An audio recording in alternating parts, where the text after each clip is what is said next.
everyone. Welcome to this week's episode of At the Boundary, the podcast from the Global and National Security Institute at the University of South Florida.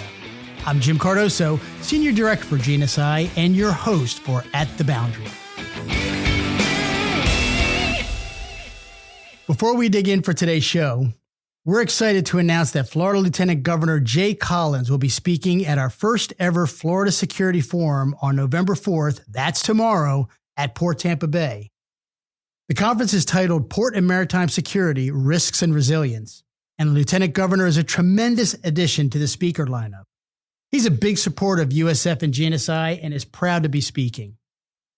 Registration's closed for in-person attendance, but if you come by tomorrow, we'll find room for you. Or you can register to watch the Lieutenant Governor's remarks online, along with the rest of an all-star lineup of speakers. There's more info in the show notes. Today for the podcast, we were planning to have Major General Jasper Jeffers III, Commander of U.S. Special Operations Command Central, as our guest today. As you can imagine, his senior leadership role sometimes brings unforeseen, last-minute conflicts, and he was called away unexpectedly. But he passed along his regrets, and we'll get him rescheduled soon as we can. At the same time, I recently had the opportunity to interview Fabio van Loon, who wrote an article for the latest issue of GNSI's Journal of Strategic Security. Fabio earned his master's degree at Texas A&M's Bush School of Government and currently works as a congressional affairs aide at the Italian Embassy in D.C. His article examines the role of the National Security Advisor in forging a coherent U.S. foreign policy. Van Loon suggests in his article that the advisor must act as an honest broker of an interagency process that is required for a strong, competent, and coherent foreign policy. We had a chance to catch up with him to talk about his article. Fabio, welcome to the podcast. Thank you. Thank you for having me. Really fascinating article in our latest issue of Journal of Strategic Security. What motivated you to research and write it? Well, I was working toward my master's degree at the Bush School of Government and Public Service. And throughout my studies, I had come across a general theme in whether it was, nuclear disarmament talks, studying that or studying, the Middle East or studying U.S. policy anywhere in the world. That one of the main pitfalls and challenges of U.S. foreign policy is, in fact, the coordination of the interagency. It is an incredibly difficult task. It's Herculean, and it is vital that the interagency get the coordination necessary to carry out not only the objectives of the president, but the best interests of the country.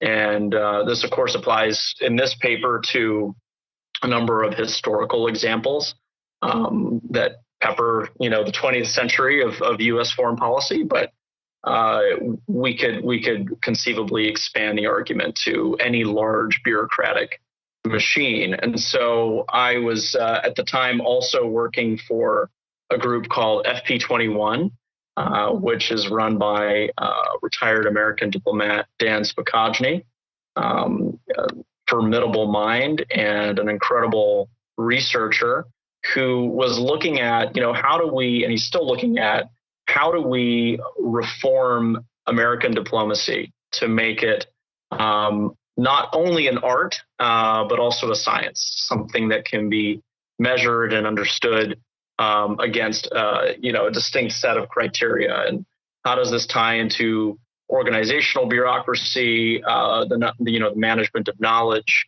and how do we pull together the many strings of great public servants that drive U.S. foreign policy in a way that is unified and capable. And so the combination of that research that I was doing for FP21, which I'd be happy to share with you, Jim, and the culmination of my studies at the Bush School really led me to, in one of my courses, I'll never forget it, with Professor Kanan, who is a retired CIA officer, very interesting man, great academic and a great practitioner. He actually asked me to take on the challenge of, delivering my own prompt, coming up with my own essay prompt, and creating an outline, and then researching it. And the further I got into, the issue of the interagency, the coordination of U.S. foreign policy throughout history, the more interested I became, and I took it to a point of not only, fulfilling a course objective, but then expanding on that work and tying in my work with FP21 and creating something that I would want to get published. And so it was actually on his encouragement that I reached out to the Journal of Strategic Security and submitted the manuscript. And to my great surprise, it was not only accepted, but very much appreciated. So no, it's an honor to have had the piece published, and I'm really honored to be here tonight to talk with you, Jim. Yeah, it's funny you talk about any large bureaucratic machine, and there's some truth to that. I mean, you focus on that relationship with NSA between Department of State, Department of Defense, and it's a historical article, so I'm just going to keep calling it Department of Defense. We know going forward it's Department of War, but we in the military is the same way. And we used to say, I hear people say the shuns are hard. You go, what? The shuns? Coordination, synchronization, integration. It was a play on words, but it was all those things are necessary in a large organization, but incredibly difficult to do. And it's a constant battle, as you say, kind of balance that art and science to find a way to do it successfully. Correct. Yeah, absolutely. So your research, it reveals both, I would say, positive and negative aspects. And you focus on 3 presidents and their national security advisors and how they approach the NSA's role, the national security advisor's role between state and defense. So you had Richard Nixon and Henry Kissinger.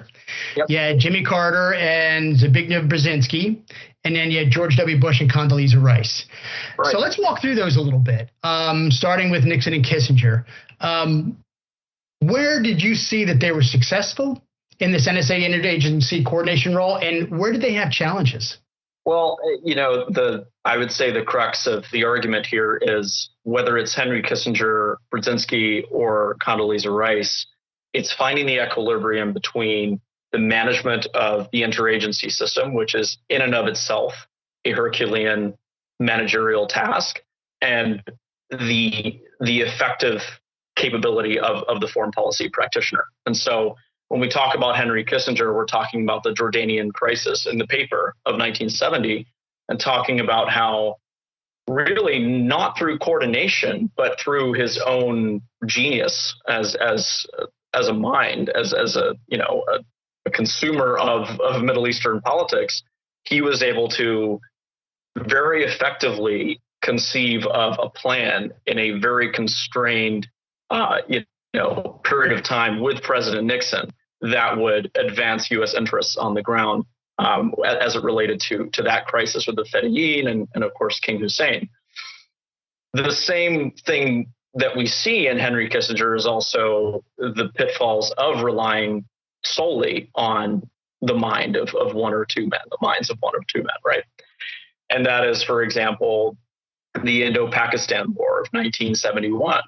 The immediate siding with Pakistan in a war that lasted no longer than, I believe, 14 or 15 days, that then had a major effect on U.S.-India relations throughout the 1970s, and really what was a major irritant in that relationship, and potentially might still be to some degree. We know that these tensions do not wear easily. So, that's the example of Kissinger. We talk about Brzezinski and Rice as well. I would say the main challenge is not understanding, not having the correct equilibrium of, managerial skills and also personality. And so that, and I say this as a non-expert, I would say, as someone who is a student of foreign policy. I'd like to think that I have a lot to learn still, and I want to stay humble in that. I haven't worked in the National Security National Security Council, so I'm not in a position to dictate, who got it right and who got it wrong. But from the research that I have done, from the work that I have done with, as I mentioned earlier, Dan Spokojny and even the Journal of Indo-Pacific Affairs, it is abundantly clear that the coordination of these many different voices, balanced with an effective, line of command between the president and operations on the ground, is foundational for any successful endeavor. And so I say that is the main challenge that all three had, and the main failure being the weighing on either side of that equilibrium. It's too strong of a personality, which, a great mind like Henry Kissinger can make excellent decisions, or Brzezinski can make excellent decisions, or Rice even, but without the input of some of his own, appointed and created institutions within the National Security Council, he inevitably ran into challenges. And so that is the main thrust, I think, of what I'm trying to say in this one. Yeah. Well, you sort of, if there's the great mind, no question about that. But then you can also limit options and limit voices out there. And it's a balancing act. And sometimes some of those voices need to be in the room to be part of the conversation. So they all approach it the same way. As I read your article, you talked about Carter and Brzezinski. It seemed like they started off saying, they look, different party, different political party, very different presidents. And they seem to seek to approach the National Security Advisor relationship to state and defense differently from Nixon and Kissinger. But it seems they sort of moved kind of in the same direction in terms of kind of keeping very close hold and keeping more of a level of small group control. Right. And that might be, a feature of personalities. It might also be, the complexity of the international challenges that they were facing. And so, there's at no point in my article do I pretend to say that, they should have done things differently, in every circumstance. There are situations in which you do need to have a smaller group of people working on a single issue. It's foundational to organizational science, to knowledge management. There is I would say a trade-off between effectiveness and, shall we say, the clarity of the decisions you're making. The larger the group, as Henry Kissinger wrote, even before he entered government, the more disparate voices you're going to have. So you might have a more complex and perfect picture of a situation, but you also might be paralyzed from taking action in a moment when you need to take action. And so there is a delicate balance to be struck. And I think it's incredibly challenging to find that. I can't say one example of these three that I think is perfect or better than the other two in approach. I think that there are common themes that, as we discussed, tie them together. Another example is of course Brent Scowcroft in not only the Nixon administration but also George H.W. Bush, his presidency. He is considered sort of the paragon of the National Security Advisor as the honest broker, and so perhaps he is the closest we ever got to a perfect National Security Advisor. But that is of course up to debate too. So it's a very challenge and a balancing act that I think, we're still trying to figure out. But I will say, from my research, the it seems like, at least the consensus seems to be from people who have worked in the National Security Council, who have worked in, across the interagency, that coordination is never a bad thing. The more you have, generally, the better your decisions are going to be. And siloing is, of course, a direct threat to that. It can start wars. It can start conflicts that didn't need to start, or it can take a conflict from being manageable to completely out of hand. So that's an interesting. We can talk about that too as it relates to Iraq and Afghanistan, and of course, you're working over there too. Yeah, in fact, I'm going to turn to that because now the last duet of Bush and Rice, they approach the National Security Advisor's role in interagency coordination between Secretary and between State and Defense very differently than the previous two, and they had very different levels of success. And again, you hesitate to call them failure because neither of us has been a national security advisor, but they definitely had some significant challenges. And I don't want to talk. I want to talk too deeply about. I want to talk about the CPA and some of the things going on in Iraq and Afghanistan a bit later. But just kind of generally from your research, what you see is some of the differences in the way that Bush and Rice approached it, and some of the impacts of that. Some of them were profoundly, let's just say, challenging. Yeah, no, they absolutely were. In the case of Bush and Condoleezza Rice, it was once again a conflict of personalities, which is really the psychological aspect of all of this, and that is when you are running a large machine, you do need to account for that. That is somewhat an intractable element of all of this, and that is just the psychology of it. And that was the case with Secretary Rumsfeld and Vice President Cheney. Very dominant figures, very strong, very strongly willed.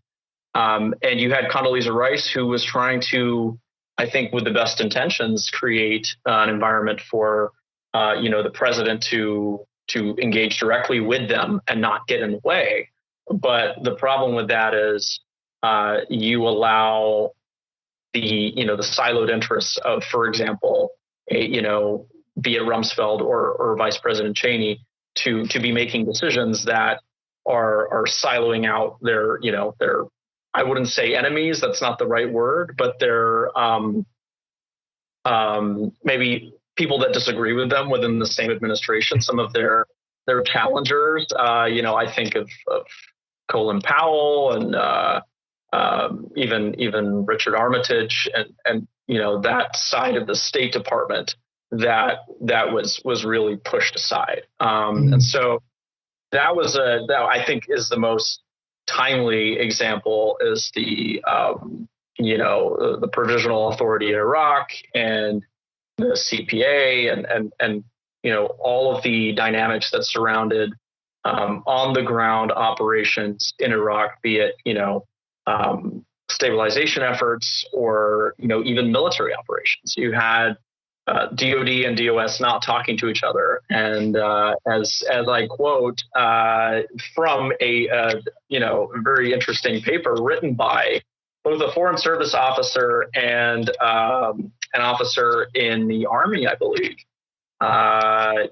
State is from Venus and defense is from Mars, and they only work together when they're talking to each other. Otherwise, they're at war. And yeah, that's a strong word to use, war. But the example that we have is those of us who have that in living memory, the Iraq wars, is the fact that this lack of coordination made stovepiping, which is another very nerdy term that I like to use, possible, right? And it made it difficult for what was potentially a flawed strategy to begin with, from having the success that was initially hoped, and instead veering that into a very different direction. So I think that coordination is vital, and that's where the chords example comes into play too. So we can talk about that. Yeah, and I do want to do that. But I mean, I just want to, you said in the article, and I did pull this out specifically, that the National Security Advisor must manage these differences through the coordinating authority, and I underline authority, you didn't, but I did, of the coordinating authority of the NSC to ensure the United States operates within a unified vision. And you said at the beginning, and you said it throughout the last, few minutes, we talked about the different examples, but it's almost like you got to hit that Goldilocks zone of how much control, too little control, too much control, keeping things close in, being more broadly wide open. It seems to me, would you say that that's kind of your overall how you approach that challenge that confronts any national security advisors, getting in that sweet spot, which is very thin and changes depending on what's going on in the world at the time? Right. No, it certainly depends on a lot of things. It does depend on the personalities that, we discussed. Depends on, the size of the National Security Council, too. That has varied over different administrations and a challenges we face. But there are 3 recommendations that I make at the end of the paper that I think are I will admit broad, but I think. Hold that thought. We're going to get to those. I want to hit those at the. I don't want to stop you but I have this specifically want to hit those on because I want to touch on those for sure as we start to close out the podcast. But you started talking about court, so I want to give you the chance to go back to that because you talk about 2 examples of NSA coordination at the operational level. One successful, one not. I think we historically say it was not successful. And I can say, having been alive and in the military at that time, my perception would be that it was not successful either. The first one is the Civil Operational and Revolutionary Development Support System, and there are CORDS. And before I read about your article, I hadn't heard about it before, quite honestly. I feel a little bit disingenuous saying working for the Global National Security Institute by not knowing what that is. It was instituted by LBJ's Deputy National Security Advisor, Robert Comer, during the Vietnam War. I found it interesting because most people, when you say Vietnam War, the first word that pops in their head is failure. It's almost a reflexive act. But you talk about how CORDS was an operational success. Why was that? Why was it successful? And what was it first, and why was it successful? Well, from what I've read, from what I've seen in academic research, and the testimony of military officers and diplomats on the ground, is it created a unified command structure, which essentially combined diplomatic and military efforts under one single umbrella, which was CORDS, which had a direct line to the president. So Robert Comer could call LBJ and have a conversation about, what Ambassador Lodge needed, what General Westmoreland needed. And having those conversations allowed for example, the anti-communist insurgencies to be, the communist insurgencies in South Vietnam to be contained. And it was something that was documented through, quantitatively, proving that through this coordination of diplomatic and military efforts, there was a real measurable success on the ground. And so it's interesting in that it's kind of sui generis. It's unique to a very specific point in time, 1966 really to 1967. I think it continues into 68, but by then you've got the Tet Offensive and all kinds of other things going on that really sink the Vietnam War and prove some of the strategic flaws that were there to begin with. But that's not really why CORDS is interesting. It's because of that unified command structure, which for was lacking in Iraq and Afghanistan. There was no unified command structure. They were,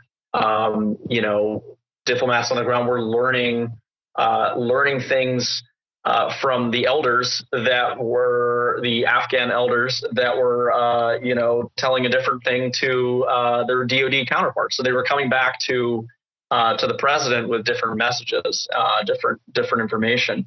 And so that makes it very clear how the lack of that unified command structure just makes it very difficult to have a unified effort, and then to have even a unified collection of intelligence, for example. And I say that from the perspective of somebody who doesn't hold a security clearance and is merely an observer of these things from the outside.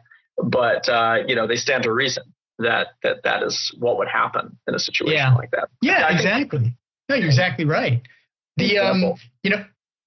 I remember the CP, the Coalition Provisional Authority, that was instituted 2003 in Iraq.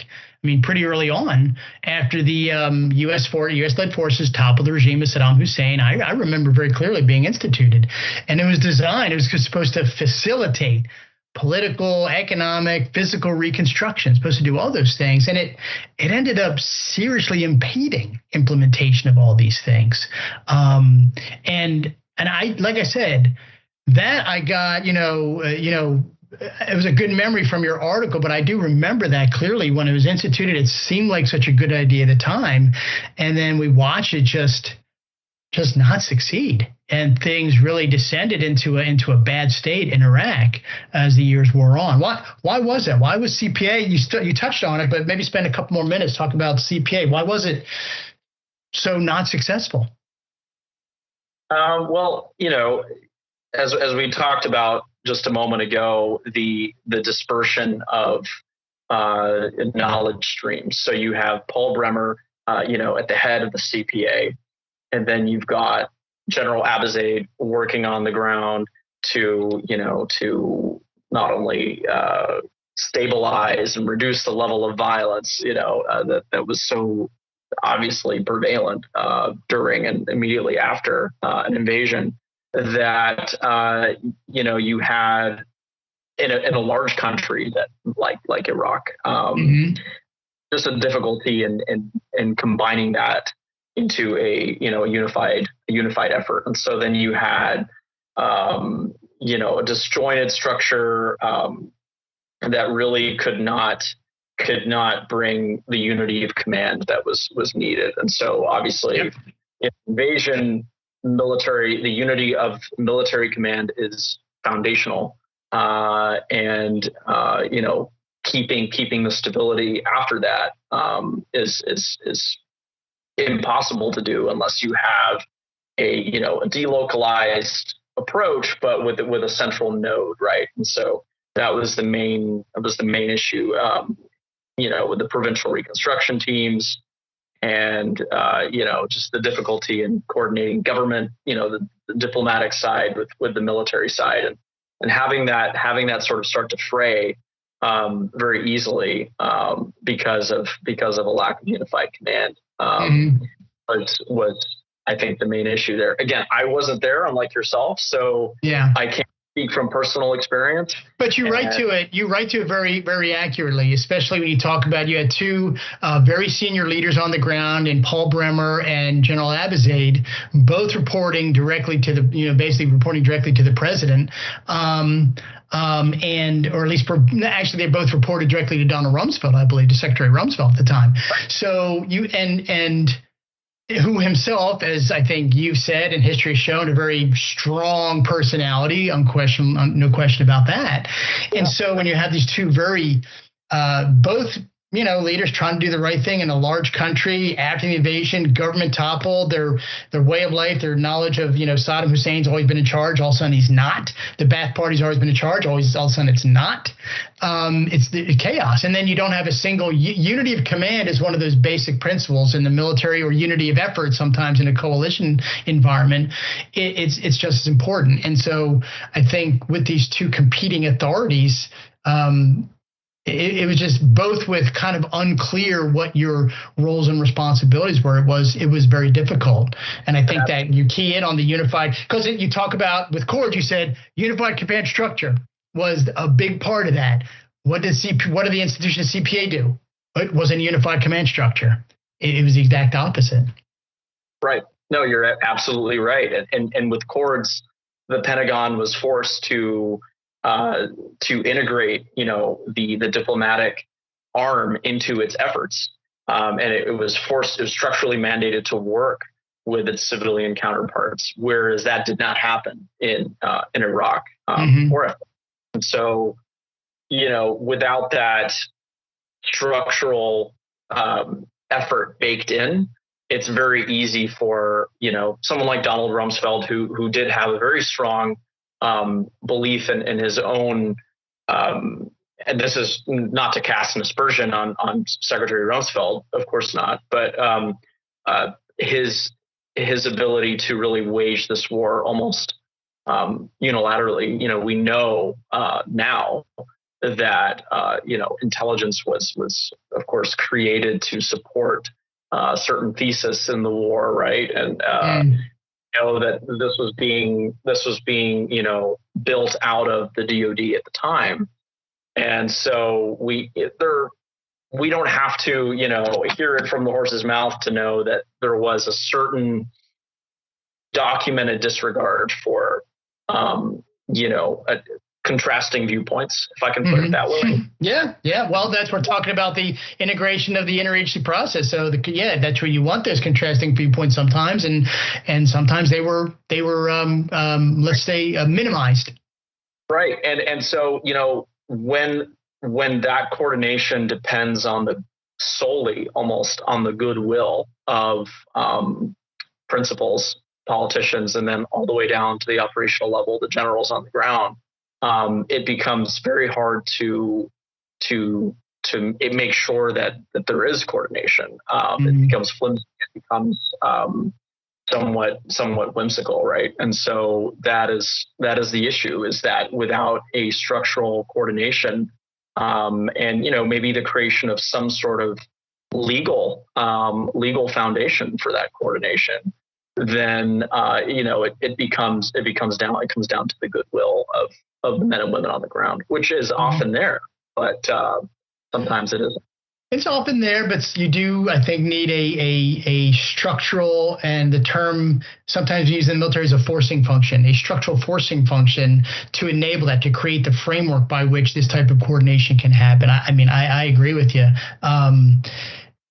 I remember when the provincial reconstruction teams came apart as well, and that seemed to be a good step in the right direction as far as trying to combine the military, and sort of the Department of State efforts, the USAID efforts, the assistance efforts were all in these small teams that were all over Afghanistan, and I knew some friends of mine that worked for them, and your article talks about that too, that it seemed like they were a step in the right direction, but maybe things had already moved to a direction that was hard to pull it back at that point. Things had already been set in motion that it was hard to pull it back at that point.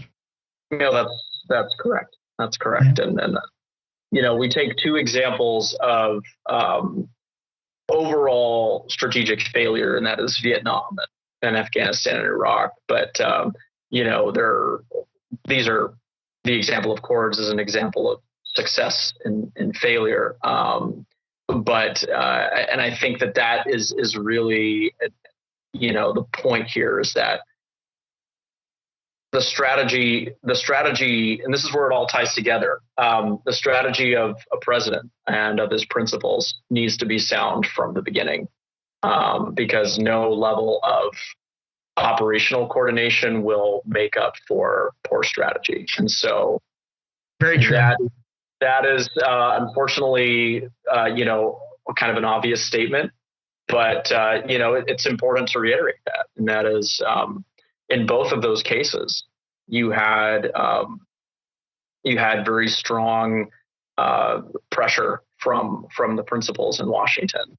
And, the men like Robert Kilmer, and, the men and women in Iraq and Afghanistan that tried to make the best of a flawed strategy. They show us, I think, in these examples, what works and what doesn't on the ground. But at the end of the day, it goes back to Washington, really. That is where the central node is. And so, the story of the National Security Advisor, I think, is really the story of ensuring the success of U.S. foreign policy, and telling a president and telling his or her principals that you don't have to agree necessarily, but you at least have to have a conversation, and that is the brokerage role that I think so want to have in any kind of agency framework like the National Security Council, and is so vital to that. So, yeah, stovepiping and doing the opposite of sharing knowledge and going against I think the foundations of the intelligence gathering process as a scientific, fact-based, tractable, system of analysis. The more you go against that, the more risk you run of a flawed strategy, maybe one that good but doesn't work. So, I think that's another part of my studies that I think came into this as I studied, took some courses on intelligence at the Bush School, which of course named after George H.W. Bush, CIA director. They were very prominent, and the psychological analysis that goes into forming a good intelligence brief is exactly that: is checking bias, is ensuring conversation happens, is ensuring that every single box is ticked before a decision is made. And I think that is what the National Security Advisor ultimately should strive to do. And that's very difficult to do in a political system with different pressures from different angles and different personalities. And so there's no real silver bullet here. But there seem to be some lessons that can be gleaned from all of this. Yes, there are, and I will. That is a nice segue. And as we start to come towards the end of the podcast period, you do recommend 3 broad solutions towards the end of your article, and you call them foundational for successful interagency coordinated foreign policy. And I don't know all 3, but I'm going to give you the option to pick one, okay, and kind of talk about it. The first one you say is that the National Security Advisor must be an honest broker. And again, I'm trying to verbally underline that word because in my mind, that person has to be an honest broker between the president departments. Second, you got to have that truly joint command structure is critical. It's an essential element. And then third, the president, and you talked about this earlier, but he or she must be fully involved in the foreign policy making process. Those are the 3 that you hit on based on your research, based on your study. What of those 3, pick one and kind of expand on that a bit. And maybe, I don't know, that could be, you don't have to say it's the most important one. If they're all 33%, that's fine. But if you do see one that's like, this one's really critical, pick that one and expand down a little bit for me. Yeah, I think a solid 50% is in that second recommendation, and that is the joint command structure, because it checks for personality, it checks for, the unmeasurable elements of politics and competing, priorities within a large organization like the National Security Council, and it really bakes in the legal foundation for which, for example, through an act of Congress, you could tie every troop deployment around the world that is longer than, let's say, we could quote the War Powers Act, longer than 60 days, for example, right? That it have a combined diplomatic and military command structure, so that there is, like cords, a legal obligation to have that one unified command. And I say that as somebody writing in Washington with, the best of intentions. What do I know about fighting in the jungles of Vietnam or, being on the ground in Iraq and Afghanistan like yourself, Jim? But it seems to be from a knowledge management standpoint, from a bureaucratic management standpoint, and tied to my work with FP21 and my own personal experience, that seems to be, if I could choose one of the 3, I think that is the most important. The other ones are really important too, but they come down to the goodwill of principles. The first one being, the honest broker. These are not Senate confirmed. This is not a Senate confirmed position, right? To become the National Security Advisor. It's a personal choice of the president. So there is little that observers or policymakers in the Senate or even in the media can apply in terms of pressure in selecting a national security advisor. It comes down to who that person is, what they believe in. And if you look at Henry Kissinger, he was writing in the 1960s before he joined the Nixon administration about what his views were of an optimal national security advisor. And they were very clear. He was very clear about what he thought the advantages were in a consolidated and I would say compressed decision-making matrix, right? He was very clear about that. A lot of, and that was a much simpler world in a media, from a media landscape standpoint. Imagine today where things are moving so quickly. A lot of national security advisors going forward, regardless of the administration, might not be academics like Henry Kissinger that have thought, very clearly about this and might have a legitimate view, disagree or not, on the approach to take. So number one is really just, it depends on that person and their personal views. And then the third point, the president's personal involvement, that is very important. And it was, clearly shown through court that, LBJ's direct contact with Robert Comer and his personal interest, like in the case of President Nixon, allowed for the White House, the highest level of the coordinating authority of the National Security Council, to have that sort of transversal control over operations, and therefore to kind of I wouldn't say supersede, but to have an opinion that can an informed view of a situation that goes beyond what your principals are telling you, what your deputy principals are telling you, and what their assistants are telling you down the three rungs of the National Security Council. So, I think that's very important, but that doesn't always guarantee success, right? It's all about strategy. The joint command structure, I think, point number two, can kind of correct for bad strategy, but it will never fully correct for bad strategy. But it does, and it can never fully correct for personality and political pressures, but it can at least initiate some form of coordination that is legally bound, in this case, as I recommend, by an act of Congress. That force Mars to talk together, to talk to each other, and to have a unified structure. Yeah. I mean, the way, as I hear that, you may have an honest broker for a national security advisor, point one. You may have a fully involved president in putting together a decent strategy, point three. But it can get messed up if it gets funneled through a poor command structure. So translating that strategy and that coordination between state and defense as it, gets out and becomes operationalized.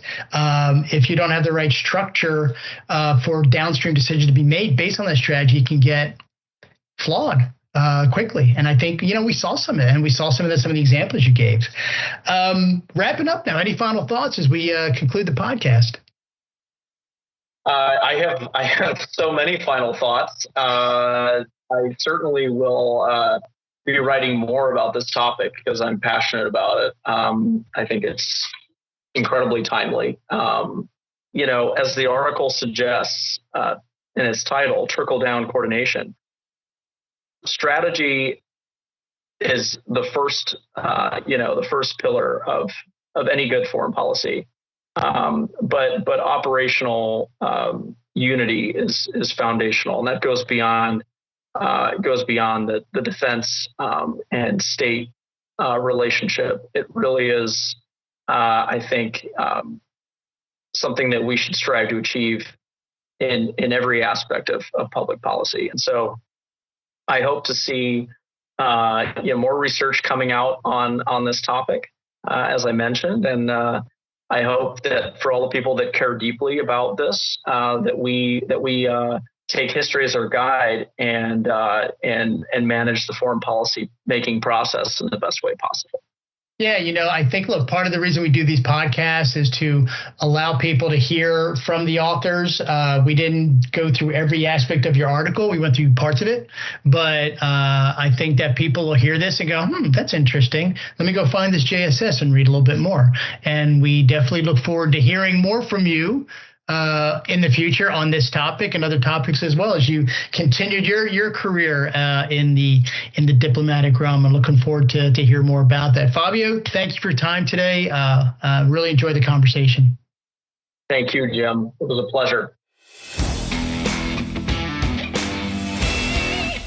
Special thanks to Fabio van Loon, currently a congressional affairs aide in the Italian embassy in Washington, D.C., for joining us today.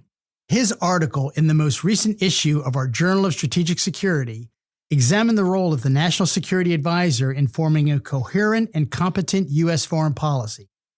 I highly recommend you take a look at the full article. As we wrap up the episode today, a couple quick notes. A quick reminder of our announcement at the beginning of the show today. Florida Lieutenant Governor Jay Collins has been added to the speaker lineup for tomorrow's Florida Security Forum at Port Tampa Bay, focused on port and maritime security, risks, and resilience. Lieutenant Governor Collins will be discussing the state's security priorities, the vital role that port and maritime resilience plays in that, and the subsequent impact on our national security. You can still register to attend the conference virtually. We'll drop a link with additional info on the forum in the show notes. The final episode of the Axis of Resistance Research Initiative, led by GNSI research fellow Dr. Arman Mahmoodian, will come out tomorrow on our YouTube channel. Arman will do a deep dive on everything he's learned from the previous 7 episodes. To cap things off, he's bringing into the conversation GNSI Executive Director, retired Marine Corps General Frank McKenzie. As the former commander of U.S. Central Command, McKenzie oversaw U.S. military operations in the Middle East, and his unique insight and experience in the region will be a terrific conclusion to Arman's research. Be on the lookout for it tomorrow on our YouTube channel.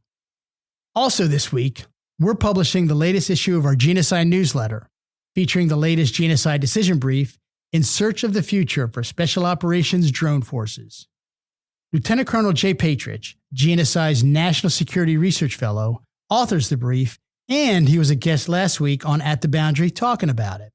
Now you can read it for yourself. That's all dropping this week on the various GNSI publishing platforms. Thanks for spending some time with us today on At the Boundary. Next week on the podcast, we're going to sit down with the participants of the National Security Panel at the recent Cyber Bay Conference. Drs. Tad Schnaufer, Linda Noen, and George Burris, along with GNSI non-resident fellow Chris Hunter, will get together for a roundtable follow-up to their panel. Is cybersecurity the foundation of national security? That's next week on At the Boundary. If you don't want to miss that episode or any other episode, be sure to subscribe and let your friends and colleagues know. You can also follow along with GNSI on our LinkedIn and X accounts at USF_GNSI. And check out our website as well at usf.edu/GNSI. While you're there, don't forget to subscribe to our monthly newsletter.